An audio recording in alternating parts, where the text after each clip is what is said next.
Hi friends, எல்லாருக்கும் வணக்கங்க. எல்லோரும் எப்படி இருக்கீங்க? நல்லா இருக்கீங்களா? இது வந்து நவாப்பழம் மரம் தாங்க. நம்ம காம்பவுண்ட்ஸ் வர ஒட்டினா மாதிரியே பார்க் இருக்குங்க. அங்கே இருக்கிற மரம் தான். நிறைய பழங்கள் இருக்குங்க. எந்நேரம் குருவிகள், அணில்கள், குயில் எல்லாமே கத்திக்கிட்டே இருக்குங்க. அதை கேட்கவே இனிமையாக இருக்குது. அதுங்களும் பழங்களை நிறைய பறித்து சாப்பிடுது. நம்மளும் கொஞ்சம் பறிச்சுட்டு வருமே அப்படின்ட்டு. நம்மளால் வந்து கீழே தான் எடுக்க முடியும், மேலேருந்து பறிக்க முடியாது.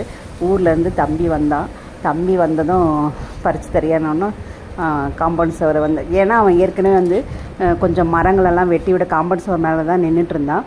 நெல்லிக்காய் மரம், சப்போட்டா மரம் இதெல்லாம் கொஞ்சம் அடர்த்தியாக வளர்ந்துருச்சு. வெறும் நிழலாக இருக்கவே சரி கொஞ்சம் வெட்டி விட்டான். உடன்பிறப்புனாலே நமக்கு ஏதாவது ஒரு ஹெல்ப் செய்ய தானங்க செய்வான்.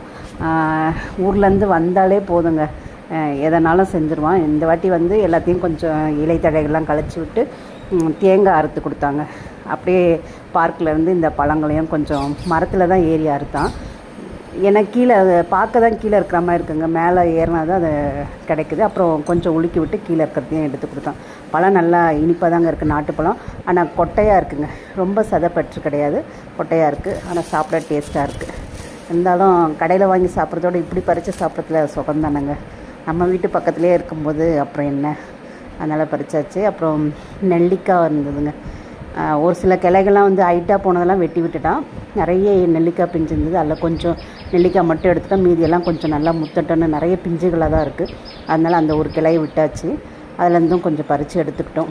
குருவி கத்துறது கேட்குதுங்களா? எவ்வளோ இனிமையாக இருக்குது பாருங்கள். எல்லாத்தையும் வெட்டி போட்டாச்சுங்க. இதெல்லாம் நம்ம எடுத்து அரேஞ்ச் பண்ணி வைக்கணும். தழைகள்லாம் தனியாக களைச்சி போடணும், கட்டைகளை தனியாக எடுக்கணும். இவ்வளோ வேலைகள் இருக்குது. நாளைக்கு அவன் ஊருக்கு கிளம்பிடுவான். வந்தானா இது மாதிரி வேலையெல்லாம் செஞ்சு கொடுத்துட்டு போயிடுவாங்க. ரொம்ப நான் கஷ்டப்படக்கூடாது அப்படின்னு நான் நினைக்கிற ஒரு ஜீவன் கூட சொல்லலாம். தம்பின்னாலே அப்படி தானேங்க. நம்ம அக்காவுக்கு எதாவது செய்யணும்னு நினைப்பாப்புல. அதனால் வந்தால் எல்லா வேலையும் செஞ்சிடப்பல. இப்போ தேங்காயெல்லாம் அந்த பக்கம் விழுந்துச்சுங்க. வேஸ்ட் இடம்னு சொன்னோம் இல்லையா, அந்த பக்கம் விழுந்துச்சு. அதெல்லாம் எடுத்து இந்த பக்கம் போட்டு ஏணியில் ஏறி இந்த பக்கம் வந்துட்டுருக்காங்க. நம்ம செல்லக்குட்டி டெரி ஏதோ தேடிட்டு இருக்காரு. என்னத்தை தேடுறாரோ தெரியல. ஒரு தவளை கிடச்சா கூட போதுங்க, அது கூட விளையாடிக்கிட்டே அதை போட்டு இது பண்ணிவிடுவான். அதை தான் ஏதோ தேடிட்டுருக்குறான்னு நினைக்கிறேன். தேங்காய் கொஞ்சம் இருக்குது, அதெல்லாம் எடுத்து போட்டோம்னா வந்துடுங்க. கொஞ்சம் உரிச்சும் வச்சாச்சு.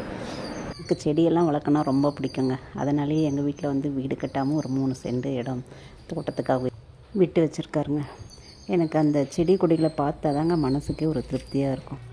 எந்த வேலை செஞ்சாலும் விருப்பப்பட்டு தாங்க செய்யணும், கஷ்டப்பட்டு செய்யக்கூடாதுங்க.